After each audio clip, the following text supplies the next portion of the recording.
Hey guys, welcome to the 27th lecture of the chapter Transport in Plants. I am Harish Kumar और इस lecture में हम पढ़ेंगे factors affecting rate of transpiration कि वो कौन से फैक्टर्स है जो ट्रांसपिरेशन के रेट को अफेक्ट करते हैं। तो चलो ये लेक्चर शुरू करते हैं। देखिए जितने भी फैक्टर्स हैं ना जो रेट ऑफ ट्रांसपिरेशन को अफेक्ट करते हैं वो दो टाइप्स में डिवाइडेड है। पहला एक्सटर्नल फैक्टर्स जिन्हें हम इन्वायरमेंटल फैक्टर्स कहते हैं और दूसरा प्लांट के खुद के इंटरनल फैक्टर्स जिन्हें हम प्लांट फैक्टर्स कहते हैं। इन दो टाइप्स में डिवाइडेड है सारे फैक्टर्स जो अफेक्ट करते हैं रेट ऑफ ट्रांसपिरेशन को। एक्सटर्नल फैक्टर्स के अंदर हम ऐसे 5 एक्सटर्नल या इन्वायरमेंटल फैक्टर्स पढ़ेंगे जो ट्रांसपिरेशन को अफेक्ट करते हैं। सबसे पहले एक्सटर्नल फैक्टर्स के साथ डील करते हैं। सबसे पहला एक्सटर्नल फैक्टर है एटमॉस्फेरिक ह्यूमिडिटी। बहुत इंपॉर्टेंट फैक्टर है, ये मोस्ट इंपॉर्टेंट फैक्टर है। ठीक, देखो एटमॉस्फेरिक ह्यूमिडिटी होता क्या है। ट्रांसपिरेशन रेट जो होते हैं ना वो एटमॉस्फेरिक ह्यूमिडिटी के इनवर्सली प्रोपोर्शनल होते हैं। कि अगर एक प्लांट है वो ऐसे एक्सटर्नल इन्वायरमेंट में ग्रो कर रहा है जहाँ पे एटमॉस्फेरिक ह्यूमिडिटी ज़्यादा है तो उस प्लांट का ट्रांसपिरेशन रेट कम होगा। और अगर एक प्लांट ऐसे एक्सटर्नल इन्वायरमेंट में ग्रो कर रहा है जहां एटमॉस्फेरिक ह्यूमिडिटी कम है तो ट्रांसपिरेशन रेट ज़्यादा होगा, क्योंकि transpiration rate is inversely proportional to atmospheric humidity. इसको और अच्छे से समझेंगे। देखिए मैंने आपको इस चैप्टर के शुरुआत में ही एक इम्पॉर्टेंट बात बताते हुए आया हूँ वो है ये कि प्लांट्स में गैसियस एक्सचेंज एंड ट्रांसपिरेशन जो है ये दोनों के दोनों एक तरह के डिफ्यूजन है। इन प्लांट्स गैसियस एक्सचेंज जो होता है ट्रांसपिरेशन और जो ट्रांसपिरेशन होता है दोनों के दोनों किससे होता है, स्टोमेटा से होता है। वो एक तरह के डिफ्यूजन है। In plant gaseous exchange and transpiration is a type of diffusion. Diffusion से क्या समझ में आता है हमें कि जो ट्रांसपोर्ट होने वाला है वो कैसा होने वाला है, occurs according to concentration gradient। Concentration gradient के अकॉर्डिंग होने वाला है ट्रांसपोर्ट। ठीक, तो अब इस चीज को समझो मैं क्या कह रहा हूँ। ट्रांसपिरेशन एक तरह का डिफ्यूजन है। ऐसा मैंने क्यों कहा, क्योंकि देखो मान लो एक लीफ है, लीफ इसके अंदर वाटर ज्यादा है, पानी की कंटेंट ज्यादा है इस लीफ में। और ये लीफ जिस एटमॉस्फेयर में ग्रो कर रहा है ना, बाहर का एटमॉस्फेयर, वहां वाटर का कंटेंट कम है। तो आप बताओ एक तरीके से एक कंसंट्रेशन ग्रेडियंट सेट हो रहा है कि नहीं हो रहा है वाटर का। यहाँ लीफ में तो हाई है वाटर का अमाउंट कंटेंट और एटमॉस्फेयर में लो है। और डिफ्यूजन में हाई टू लो क्या हो रहा है, डिफ्यूजन में क्या होता है अकॉर्डिंग टू कंसंट्रेशन ग्रेडियंट सारी चीजें होती है। तो वाटर का यहाँ पे बताओ लॉस होगा कि नहीं होगा। लीफ से एटमॉस्फेयर में वाटर आएगा कि नहीं आएगा, जरूर आएगा। तो ट्रांसपिरेशन रेट बढ़ जाएगा। क्यों, क्योंकि एटमॉस्फेयर में वाटर की कमी थी, यानी कि एटमॉस्फेयर में ह्यूमिडिटी की कमी थी। ह्यूमिडिटी की कमी थी, लीफ में वाटर ज्यादा था, हाई कंटेंट था। ठीक है, एटमॉस्फेयर में ह्यूमिडिटी कम था यानी कि H2O कम था।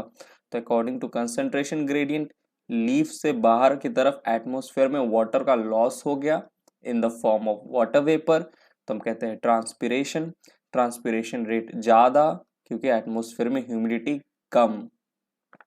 तो देख रहे हो ना किस तरीके से पहले एक कंसेंट्रेशन ग्रेडियंट सेट हुआ है वाटर का। ठीक है, तब जाके स्टोमेटा के थ्रू वाटर का लॉस हुआ है from the leaf in the form of water vapours. जो वाटर वेपर्स थे वो एटमॉस्फेयर में चले गए क्योंकि एटमॉस्फेयर में ह्यूमिडिटी कम थी, एटमॉस्फेयर की वाटर कंटेंट कम थी, ह्यूमिडिटी कम थी। तो लीफ से एटमॉस्फेयर की तरफ वाटर का लॉस हुआ, लीफ से लॉस हुआ, तो ट्रांसपिरेशन रेट बढ़ गया।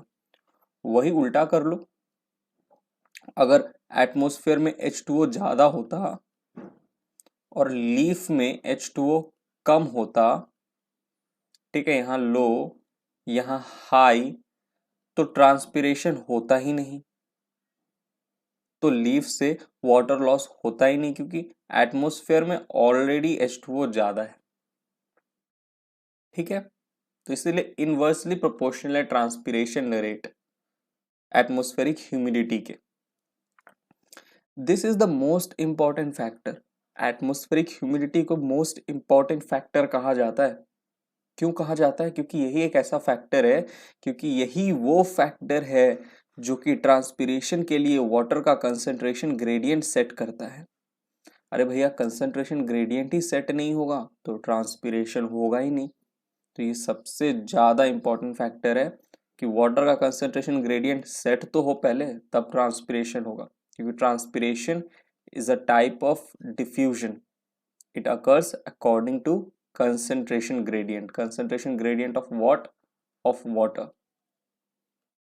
ठीक, चलिए आगे देखते हैं। At higher temperature humidity transpiration में stop. At higher atmospheric humidity, जब एटमॉस्फेयर की ह्यूमिडिटी ज़्यादा हो जाती है तो ट्रांसपिरेशन रुक जाता है, ट्रांसपिरेशन में स्टॉप, क्योंकि ऑलरेडी एटमॉस्फेयर में वाटर कंटेंट ज़्यादा है तो ट्रांसपिरेशन रुक जाएगा। But stomata remain completely open, पर स्टोमेटा खुले ही रहते हैं। जैसे ये देखो, ये हमारा एक लीफ है, लीफ में ये हमारा एक स्टोमेटा है, ठीक, ओपन है, दो गार्ड सेल्स और बीच में ये हमारा ओपन स्टोमेटा। लीफ में H2O कम है, एटमॉस्फेयर में ह्यूमिडिटी ज़्यादा है, यानी कि H2O ज़्यादा है।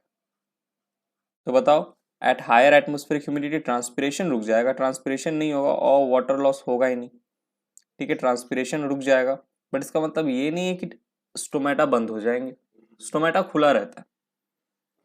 ठीक है, humidity at higher atmospheric humidity transpiration में stop but stomata remain completely open. Stomata खुला हुआ है लेकिन ट्रांसपिरेशन नहीं होगा क्योंकि बाहर एटमॉस्फेरिक ह्यूमिडिटी ज्यादा है। ऑलराइट, ठीक, चलिए अब आगे बढ़ते हैं अगले एक्सटर्नल फैक्टर की तरफ। तो moving on to the next slide. अब बात करते हैं टेम्परेचर की। Temperature is directly proportional to transpiration rate, या फिर कह लो transpiration rate is directly proportional to temperature. जितना ज़्यादा एक एक्सटर्नल इन्वायरमेंट का टेम्परेचर ज़्यादा होगा उतना ज़्यादा प्लांट से ट्रांसपिरेशन होगा, यानी कि उतना ज़्यादा ट्रांसपिरेशन रेट होगा। इसको ऐसे समझो, the value of Q10 for transpiration is 2। इस चीज को ना आप याद कर लो अच्छे से, the value of Q10 for transpiration is 2। ये कहना क्या चाहता है ये सेंटेंस? ये कहना चाहता है कि अगर आप 10 डिग्री सेल्सियस अगर आप इंक्रीज करते हो ना टेम्परेचर, किसी भी इन्वायरमेंट का अगर टेम्परेचर 10 डिग्री से बढ़ता है तो जो रेट ऑफ ट्रांसपिरेशन है वो अप्रोक्सीमेटली डबल हो जाता है। उससे ही कहते हैं हम the value of Q10 for transpiration is 2, यानी कि एक इन्वायरमेंट का टेम्परेचर बाई 10 डिग्री बढ़ गया तो ट्रांसपिरेशन रेट जो होगा प्लांट का उस इन्वायरमेंट में वो अप्रोक्सीमेटली डबल हो जाएगा। जैसी बाई 10 डिग्री सेल्सियस आप टेम्परेचर को बढ़ाओगे, हर 10 डिग्री सेल्सियस पे क्या हो रहा है? रेट ऑफ ट्रांसपिरेशन डबल होते जा रहा है। चलिए, water vapor's holding capacity of air is increased at high temperature। water vapor holding capacity ये चीज क्या है, इसको और अच्छे समझेंगे।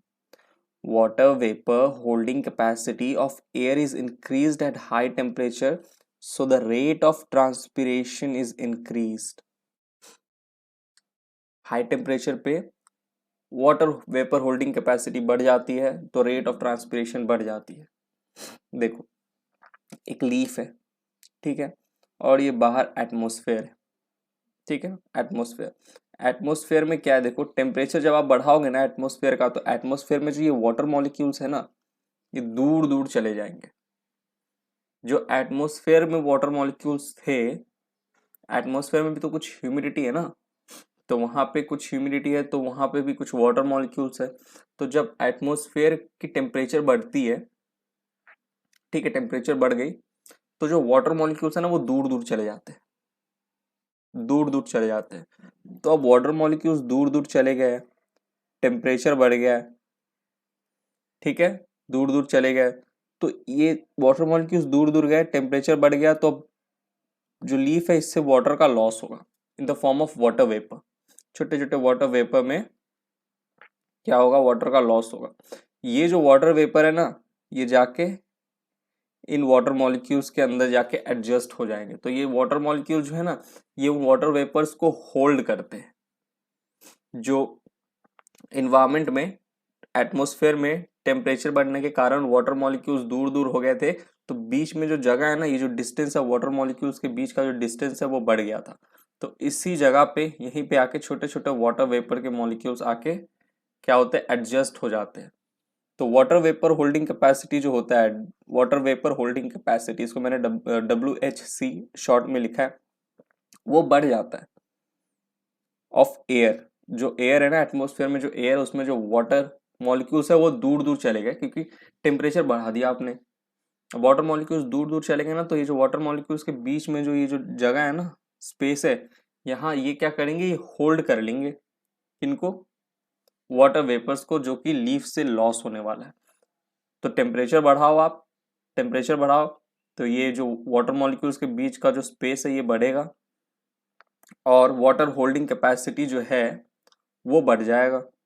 एयर का एयर का जो वाटर होल्डिंग कैपेसिटी था वो बढ़ जाएगा, क्योंकि मॉलिक्यूल्स दूर दूर चले गए, तो धड़ाधड़ ट्रांसपिरेशन होगा, वाटर वेपर्स निकलेंगे बाहर, वाटर वेपर्स का लॉस होगा, और ये सारे वाटर वेपर्स जाके यहीं एडजस्ट हो जाएंगे। जो हमारे वाटर मॉलिक्यूल्स थे वो होल्ड कर लेंगे, एयर के जो वाटर मॉलिक्यूल्स थे वो वाटर वेपर्स को होल्ड कर देंगे, कर लेते। तो इसीलिए यहाँ लिखा है water vapour holding capacity of air is increased at high temperature, so the rate of transpiration is increased. ठीक है, चलिए अब आगे देखते हैं। On contrary, vapour holding capacity of air is decreased at low temperature, so the rate of transpiration is decreased. इसी का उल्टा कर लो ना, टेम्परेचर घटा दो, ये सारे एयर के जो मॉलिक्यूल्स है, वाटर मॉलिक्यूल्स जो एयर में है, वो पास पास आ जाएंगे, तो वाटर होल्डिंग कैपेसिटी घट जाएगी। ठीक है, तो ट्रांसपिरेशन होगा ही, ट्रांसपिरेशन रेट जो है वो घट जाएगा। वाटर वेपर जो निकलेंगे, अब निकलेंगे ही नहीं ना, क्योंकि अब तो वाटर होल्डिंग कैपेसिटी नहीं है, निकल के कहाँ जाएंगे। पहले तो चलो ठीक है, टेम्परेचर बढ़ाया था आपने, तो मॉलिक्यूल दूर दूर चले गए थे, तो वाटर होल्डिंग कैपेसिटी बढ़ गई थी। एयर के जो वाटर मॉलिक्यूल्स थे वो दूर दूर चले गए थे, जो आपने टेम्परेचर बढ़ाया था, तो जो वाटर वेपर निकलते वो यहाँ आके बस जाते। लेकिन अब टेम्परेचर घटा दिया आपने, वाटर वेपर होल्डिंग कैपेसिटी घट गई एयर की, वाटर वेपर होल्डिंग कैपेसिटी घट गई एयर की, तो ट्रांसपिरेशन जो है वो डिक्रीज हो जाएगा। ठीक है, चलिए अब आगे बढ़ते हैं अगले एक्सटर्नल फैक्टर की तरफ। Moving on to the next slide. अब बात करते हैं लाइट की, कि लाइट बढ़ाने से क्या होता है। लाइट बढ़ाओगे तो ट्रांसपिरेशन रेट बढ़ेगा। इस चीज को आप ऐसे समझो, दो कमरे हैं, रूम 1 और एक रूम 2। ठीक है, दो कमरे हैं, दोनों में आपने प्लांट रख दिया।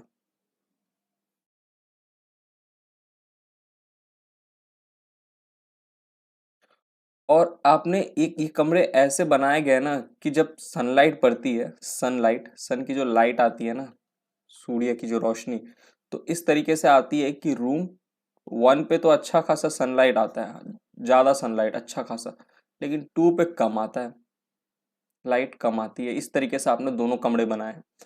तो जिस रूम में लाइट ज़्यादा आएगी सन की, बताओ उस रूम का टेम्परेचर कम होगा या ज़्यादा। आप करना ना एक्सपेरिमेंट, कोई एक बल्ब लेना, बल्ब लगाना, प्लग करना, बल्ब को अपने हाथ से सटाना मत, बस थोड़ा पास लेके आना, देखना आपको हीट फील होगा। तो लाइट से क्या हो रहा है, लाइट से हीट आ रहा है। आप धूप में अपने हाथ को थोड़ी देर रख दोगे, देखना गर्म हो जाएगा। जो आपका जो हाथ है उसको थोड़ा रोशनी धूप में रख दो, हाथ गर्म हो जाएगा, टेम्परेचर बढ़ जाता है ना लाइट से। तो जब सनलाइट गिरेगी, लाइट, ये जो सनलाइट गिरेगी इस रूम में, तो इस रूम का टेम्परेचर ज़्यादा होगा, इस रूम का कम होगा, क्योंकि इसमें कम सनलाइट गिर रही है ना।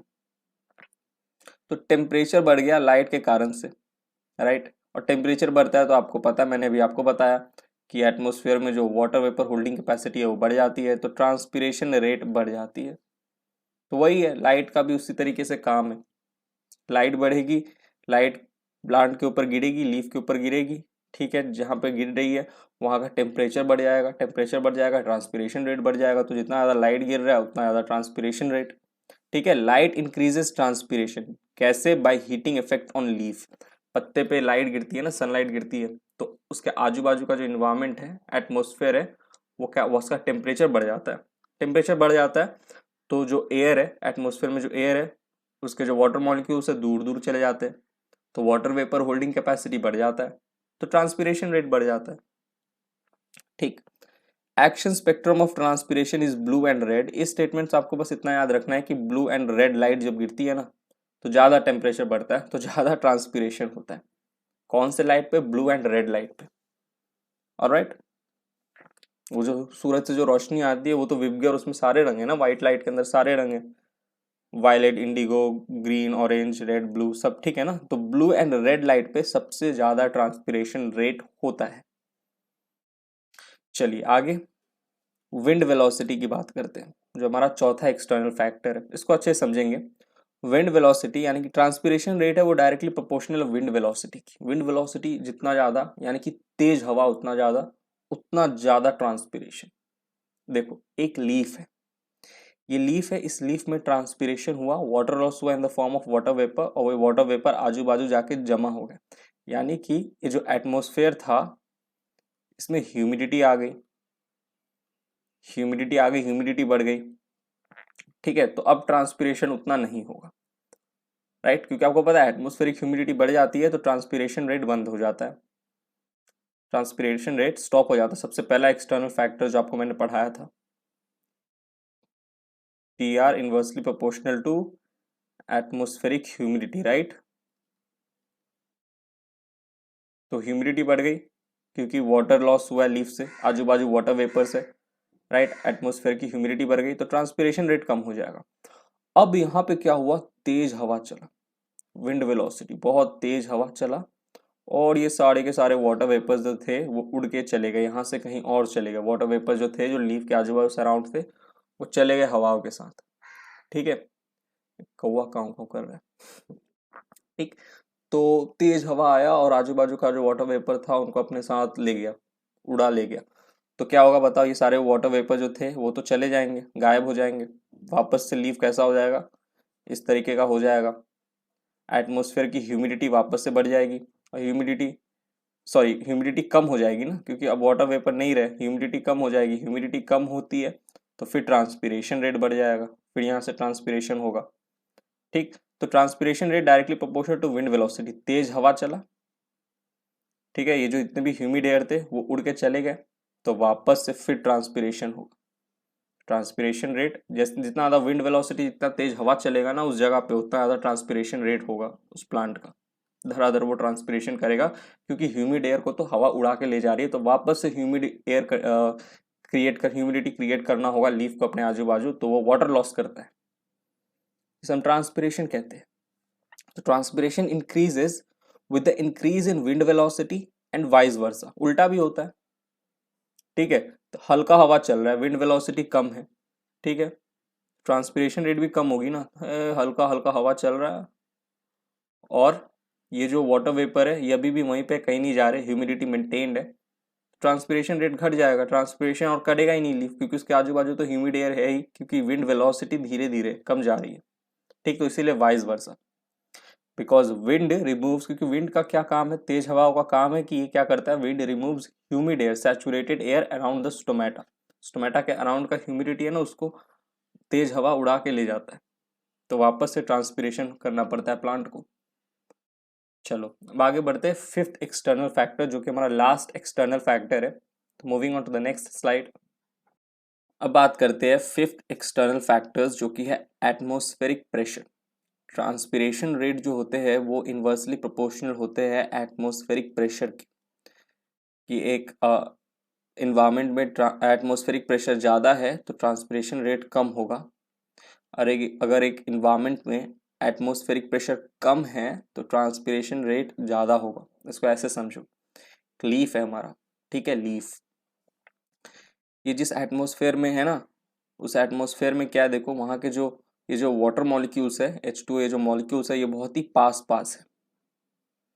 ठीक है, तो इनके बीच में जो स्पेस है वो कम है। ये सब कब होता है, जब उस एटमॉस्फेयर में प्रेशर ज़्यादा होता है। अगर आप एक एटमॉस्फेयर का प्रेशर बढ़ा दोगे ना, तो जो वाटर मॉलिक्यूल्स है उस एटमॉस्फेयर में वो पास पास आ जाते हैं।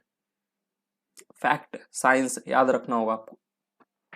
वही अगर आप टेम्परेचर बढ़ा दो तो वाटर मॉलिक्यूल्स दूर दूर चले जाते हैं, तो वाटर होल्डिंग कैपेसिटी बढ़ जाती है। लेकिन अगर आपने प्रेशर बढ़ा दिया ना एटमॉस्फेयर का, तो जो वाटर मॉलिक्यूल्स है ना वो पास पास आ जाएंगे, तो वाटर होल्डिंग कैपेसिटी घट जाएगी। वाटर होल्डिंग कैपेसिटी घट जाएगी जब आप प्रेशर बढ़ाओगे तो, ठीक। और आपने प्रेशर कम कर दिया लेट से, तो क्या होगा, वाटर होल्डिंग कैपेसिटी बढ़ जाएगा, मॉलिक्यूल्स दूर दूर हो जाएंगे। ठीक है, आपने एटमॉस्फेयर का प्रेशर कमाया ना, तो जो एटमॉस्फेयर में जो वाटर मॉलिक्यूल्स थे वो दूर दूर चले जाते, तो वाटर वेपर होल्डिंग कैपेसिटी बढ़ जाती है उस एटमॉस्फेयर की। ठीक है, तो वाटर होल्डिंग कैपेसिटी बढ़ गई। अब मैं आपसे पूछूं, बताओ ट्रांसपिरेशन हो रहा है दोनों में, किस में ज्यादा होगा किस में कम होगा, कौन सा एटमॉस्फेयर में, इस एटमॉस्फेयर में या इस एटमॉस्फेयर में? जहां प्रेशर कम है या जहां प्रेशर ज्यादा है, कहाँ पे आपको ट्रांसपिरेशन रेट ज्यादा देखने को मिलेगा? तो आप कहोगे सर जहां प्रेशर कम है ना वहां वाटर वेपर होल्डिंग कैपेसिटी ज्यादा है, तो ट्रांसपिरेशन रेट ज्यादा होगा। जहां प्रेशर कम है, तो एटमॉस्फेरिक प्रेशर कम, ट्रांसपिरेशन रेट ज्यादा। क्योंकि एटमॉस्फेरिक प्रेशर कम होता है ना जब, तो वाटर वेपर होल्डिंग कैपेसिटी ज़्यादा होती है। लेकिन जब वही एटमॉस्फेरिक प्रेशर ज़्यादा, तो ट्रांसपिरेशन रेट कम, क्योंकि वाटर होल्डिंग कैपेसिटी कम हो गई। समझे? तो इस तरीके से एटमॉस्फेरिक प्रेशर भी एक तरह का एक्सटर्नल फैक्टर है जो ट्रांसपिरेशन के रेट को अफेक्ट करता है। ठीक, तो यहाँ पे हमने एक्सटर्नल फैक्टर्स देखा, 5 तरह के external factor. Most important atmospheric humidity है। ठीक, फिर हमने टेम्परेचर पढ़ा, लाइट पढ़ा, विंड वेलोसिटी पढ़ा, अभी हमने एटमॉस्फेरिक प्रेशर पढ़ा। अब बढ़ते हैं प्लांट के इंटरनल फैक्टर्स, जो कि प्लांट के खुद के फैक्टर्स है, वो किस तरीके से अफेक्ट करते हैं रेट ऑफ ट्रांसपिरेशन। ये सारे तो एक्सटर्नल फैक्टर्स थे, एटमॉस्फेयर के बाहर के फैक्टर्स थे। प्लांट के अंदर ऐसे कौन कौन से प्लांट के खुद के इंटरनल फैक्टर्स कैसे हैं जो ट्रांसपिरेशन रेट को अफेक्ट करेंगे। तो चलो moving on to the next slide. Internal factors जिन्हें हम प्लांट फैक्टर्स भी कहते हैं। देखो, सबसे पहला है number and distribution of stomata. दो प्लांट हैं, दोनों सेम एक्सटर्नल इन्वायरमेंट में ग्रो कर रहे हैं। ये रहा इसका लीफ, ये रहा इसका लीफ। ठीक है, plant one, plant two. Plant one में स्टोमेटा ज्यादा है, नंबर ज्यादा है, डिस्ट्रीब्यूशन अच्छे से डिस्ट्रीब्यूटेड है। प्लांट टू में स्टोमेटा कम है, और एक्सटर्नल फैक्टर दोनों का सेम है। ठीक है, तो बताओ किस में आपको ट्रांसपिरेशन रेट ज्यादा देखने को मिलेगा, किस में? चलो, बाहर का टेम्परेचर मैंने बढ़ा दिया। टेम्परेचर बढ़ाने से क्या होता है? टेम्परेचर बढ़ाने से sir water vapour holding capacity बढ़ जाती है, तो ट्रांसपिरेशन रेट ज़्यादा होता है। तो किस में ज़्यादा होगा ट्रांसपिरेशन रेट, 1 या 2 में? आप कहोगे सर 1 में, क्योंकि सर 1 में स्टोमेटा का नंबर ज़्यादा है, धड़ाधड़ ट्रांसपिरेशन होगा, हर स्टोमेटा से होगा। प्लांट 2 में तो सर स्टोमेटा का नंबर कम है, नंबर कम है तो होगा यहाँ पे भी ट्रांसपिरेशन, लेकिन धीरे धीरे होगा कंपेयर टू प्लांट 1। तो देखो, number and distribution of stomata भी मैटर करता है। ठीक, जिसमें ज़्यादा स्टोमेटा अच्छे से वेल डिस्ट्रीब्यूटेड है, उस प्लांट के लीफ से ज़्यादा ट्रांसपिरेशन होने वाला है। ऑलराइट, चलिए अब अगला फैक्टर देखते हैं, number of open stomata. Plant one में 1 2 3 4 स्टोमेटा है, प्लांट टू में 1 2 3 4 5 6 स्टोमेटा है। ठीक है, तो किस में ट्रांसपिरेशन ज़्यादा होगा? प्लांट टू में होगा, क्योंकि इसमें ज़्यादा स्टोमेटा है। लेकिन प्लांट टू के सिर्फ 3 स्टोमेटा ओपन है, बाकी क्लोज है। और प्लांट वन के सारे चारों के चारों स्टोमेटा ओपन है, 4 स्टोमेटा ओपन है, इसके सिर्फ 3। अब बताओ किस में ट्रांसपिरेशन ज़्यादा होगा? तो आप बोलोगे सर 1 में। तो स्टोमेटा ज़्यादा है ठीक है, लेकिन ओपन भी होना चाहिए। नंबर ऑफ ओपन स्टोमेटा जिसमें ज़्यादा होगा, जिस प्लांट में, उसमें ट्रांसपिरेशन रेट भी ज़्यादा होगा। हालांकि देखो, दूसरे प्लांट में 6 स्टोमेटा था, लेकिन 3 तो बंद थे। तो स्टोमेटा ज़्यादा है तो ठीक है, लेकिन ओपन भी होना चाहिए। तो ये दूसरा इंटरनल फैक्टर भी आपको ध्यान रखना है। चलो अब आगे बढ़ते हैं, water status of the plant. मैंने एक एग्जांपल आपको दिया था कि वो प्लांट जिनके पास वाटर ज़्यादा रहता है, जो ऐसे इन्वायरमेंट में ग्रो करते हैं जहाँ वाटर की अवेलेबिलिटी है, वाटर की प्रेजेंस है, वो प्लांट ज़्यादा ट्रांसपिरेशन करेंगे। क्योंकि आपके पास जब पैसे होते तभी आप खर्च करते हो। आपके बैंक अकाउंट में पैसे है तभी ना जाओगे खर्च करने, बैंक अकाउंट में पैसे ही नहीं है, आपकी दशा ऐसी है कि आपके पास जॉब वॉब कुछ नहीं है, आप कुछ एक बहुत ही क्राइसिस वाले फाइनेंशियल क्राइसिस, आपके पास पैसे की कमी है तो आप खर्च थोड़ी करोगे। लेकिन आपके पास बहुत पैसा है तो आप खर्च करोगे। तो वही प्लांट है, प्लांट एक ऐसे इन्वायरमेंट में ग्रो कर रहा है जहाँ पे वाटर की बहुत अवेलेबिलिटी है, वाटर की कमी नहीं है, तो प्लांट धड़ाधड़ ट्रांसपिरेशन करेगा। जैसे मीजोफाइट्स, उनमें ट्रांसपिरेशन रेट आपको अच्छा खासा देखने को मिलेगा। लेकिन एक प्लांट है वो डिजर्ट में ग्रो कर रहा है, जीरोफाइट, तो उसमें आपको क्या ट्रांसपिरेशन रेट ज़्यादा देखने को मिलेगा कंपेयर टू मीजोफाइट? नहीं, कम देखने को मिलेगा, क्योंकि प्लांट के पास तो वाटर है, डेजर्ट में जो प्लांट है उसके पास वाटर है, लेकिन वो उसको लॉस नहीं करेगा, क्योंकि जिस जहाँ वो ग्रो कर रहा है ना डेजर्ट में, वहाँ पानी की कमी है। अगर उस प्लांट ने लॉस कर दिया ना वाटर, तो फिर वो पानी और वापस से लाएगा कहाँ से, क्योंकि डेजर्ट में तो ऐसी कमी है। लेकिन मीजोफाइट वो तो वाटर लॉस करते रहेंगे, क्योंकि उनको पता है कि आजू बाजू एक रिवर है, एक पॉन्ड है, वहां से वो फिर वाटर ले लेंगे। लेकिन डेजर्ट में तो ऐसे पॉन्ड या रिवर नहीं रहता आजू बाजू। तो वाटर स्टेटस ऑफ प्लांट भी देखना होता है कि वाटर, प्लांट के पास खुद कितना वाटर है, कितना है कि वो लॉस कर दे। तो water status of the plant भी एक इंटरनल फैक्टर है जो अफेक्ट करता है rate of photosynthesis, sorry rate of transpiration को फोटोसिंथेसिस बोल दिया गलती से। तो water status of the plant also affect rate of transpiration. Canopy structure, canopy structure क्या होता है ना, कुछ कुछ प्लांट्स का जो कैनोपी स्ट्रक्चर होती है, बनावट इस तरीके से होती है ना कि देखो, एक अच्छी कैनोपी स्ट्रक्चर होने से ना प्लांट में ट्रांसपिरेशन रेट कम हो जाती है। इस तरीके से प्लांट की बनावट है, इतनी अच्छी कैनोपी स्ट्रक्चर है कि उसकी ट्रांसपिरेशन रेट कम हो जाएगी। क्यों? क्योंकि एक अच्छी कैनोपी स्ट्रक्चर प्लांट में ट्रांसपिरेशन रेट कम करती है by providing resistance against strong wind. आपको पता है विंड वेलोसिटी ज्यादा तो ट्रांसपिरेशन रेट ज्यादा, क्योंकि जब विंड वेलोसिटी ज्यादा होती है तो प्लांट के आजू बाजू जो ह्यूमिड एयर है ना उसको उड़ा के ले जाती है अपने साथ। ठीक है, तो विंड वेलोसिटी ज्यादा होगी तो ट्रांसपिरेशन रेट ज्यादा होगा। लेकिन एक प्लांट का कैनोपी स्ट्रक्चर इतना अच्छा है कि वो विंड को रेजिस्ट करता है, तेज विंड को रेजिस्ट कर देता है।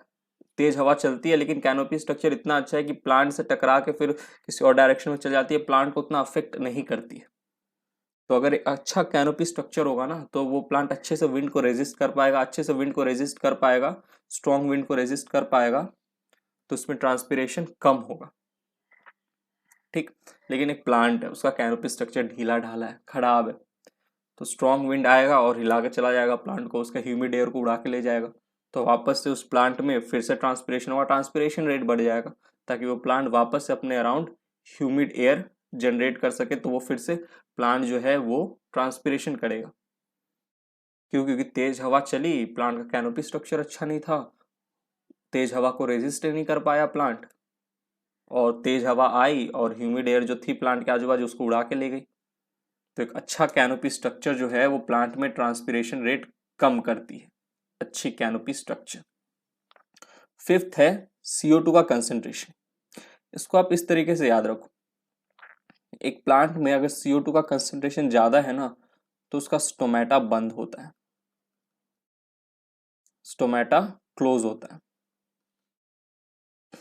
और अगर एक प्लांट में CO2 कंसेंट्रेशन कम है तो स्टोमेटा ओपन होता है, ज्यादा है तो स्टोमेटा क्लोज होगा। अब स्टोमेटा क्लोज होगा तो ट्रांसपिरेशन रेट कम रहेगा। लेकिन अगर एक प्लांट में CO2 का कंसेंट्रेशन कम है तो स्टोमेटा खुल जाता है, क्योंकि आपको पता है प्लांट में CO2 की जरूरत होती है फोटोसिंथेसिस के टाइम, फोटोसिंथेसिस के टाइम। और CO2 कहाँ से आता है? स्टोमेटा के थ्रू गैसियस एक्सचेंज होता है। तो एक प्लांट में अगर CO2 का कंसेंट्रेशन अच्छा खासा है ना तो फोटोसिंथेसिस चल रहा है ठीक ठाक है, तो स्टोमेटा बंद रहता है, क्योंकि CO2 की जरूरत नहीं होती, स्टोमेटा बंद रहता है तो ट्रांसपिरेशन भी उतना नहीं होता। लेकिन एक प्लांट है उसमें CO2 का कंसेंट्रेशन कम है और फोटोसिंथेसिस के लिए CO2 चाहिए प्लांट को, तो प्लांट क्या करता है? अपना स्टोमेटा को खोल देता है, ओपन कर देता है। जैसे स्टोमेटा खुला, अंदर CO2 आया, फोटोसिंथेसिस की रिक्वायरमेंट पूरी हो गई, लेकिन स्टोमेटा ओपन है तो ट्रांसपिरेशन भी हो जाएगा। ठीक है, तो इस तरीके से CO2 कंसेंट्रेशन जो है एक तरह से इंटरनल फैक्टर्स है जो ट्रांसपिरेशन को अफेक्ट करता है। चलिए आगे, stomata are sensitive towards the internal CO2 concentration in the leaves. ठीक है, अगर लीफ में CO2 कंसेंट्रेशन ज्यादा है, अच्छा खासा है, तो स्टोमेटा क्लोज है। लेकिन CO2 कंसेंट्रेशन अगर कम है लीफ के अंदर तो स्टोमेटा ओपन है। ठीक, लीफ में CO2 कंसेंट्रेशन ज्यादा तो स्टोमेटा क्लोज, लीफ में CO2 कंसेंट्रेशन कम यानी कि CO2 की जरूरत है लीफ को, तो स्टोमेटा ओपन। स्टोमेटा ओपन तो ट्रांसपिरेशन हो जाना है, और स्टोमेटा बंद तो ट्रांसपिरेशन नहीं होगा, तो स्टोमेटा के थ्रू ही होता है ना transpiration. Stomata open at low concentration of CO2, जब लो कंसेंट्रेशन रहता है CO2 का तो ओपन हो जाता है। ठीक है, stomata while close at high concentration of CO2, जब हाई कंसेंट्रेशन रहता है CO2 का लीफ के अंदर तो स्टोमेटा क्लोज होता है, क्लोज। ठीक है, तो ये हमने 5 इंटरनल फैक्टर्स पढ़ी, 5 एक्सटर्नल फैक्टर्स पढ़ा जो कि अफेक्ट करता है रेट ऑफ ट्रांसपिरेशन। ठीक है, चलिए तो यहीं पे ये लेक्चर होता है समाप्त। मिलता हूँ फिर आपसे अगले लेक्चर में ट्रांसपोर्ट इन प्लांट्स के, तब तक के लिए bye, thank you, take care.